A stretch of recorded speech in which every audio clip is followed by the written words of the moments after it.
Պարոն Թովմասյան, ձեր աշխատակցի կամ նախկին աշխատակցի հետ ամուսնու ծեծի հայտնի պատմության գործով վարույթ էր հարուցվել։ Դուք ի վերջո ունեք կարգավիճակ, թե ոչ։ Սա վերաբերյալ ես մի քանի անգամ տեղեկատվություն տվել եմ, գործը կար, ես հարգելի գործընկերներ։ Բացահայտ հայտարարություններից ձեր հասցեին։ Այսինքն հիմա կարելի հայտարարություններ անել բազմաթիվ ուղղություններով, բայց դրա համար կար վարույթ։ Եթե ապացույցներ կային, խնդրում եմ նման չգիտեմ իրավաբանորեն ճիշտ կլինի որակում թե որակավորում, խնդրում եմ չտալ այն տրամաբանությամբ, որովհետև դա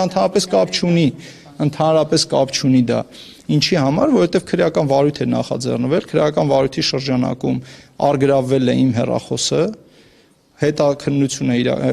կարող բառը ճիշտ չեմ ասում, ամեն դեպքում ուսումնասիրվել է իմ հեռախոսի պարունակությունը եւ դրա շրջանակում ես ներգրավել էի որպես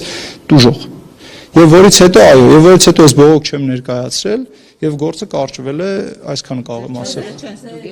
Ինչ է։ Ձեր չաթերը չեն ստուգել Հովիկ Աղազարյանի նման, չեք մտավախություն չեք ունեցել։ Ընդհանրապես չունեմ նման մտավախություն, ընդհանրապես ոչ ունեցել եմ, ոչ ունեմ եւ ձեր պնդման վերաբերյալ տեղեկատվություն չունեմ։ Մտերիմներից կան ընդհանրապես այս գործով, որոնք մեղադրյալի աթոռին են հայտնվել։ Այնտեղ ասում էին, որ իմ աներձակն է մասնակից եղել, չգիտեմ ովքեր, նման բան տեղի չունեցել, վստահ եմ, ոչ։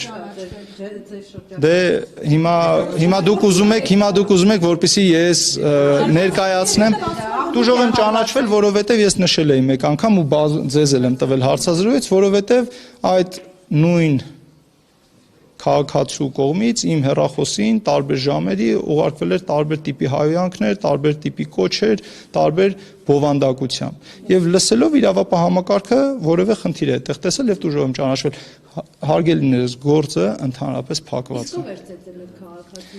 Ես ինչ իմանամ։ Ինքը իրեն էր ծեծել։ Տեղյակ չեմ, իհարկե նման բան չի կարող լինել, բայց տեղյակ չեմ։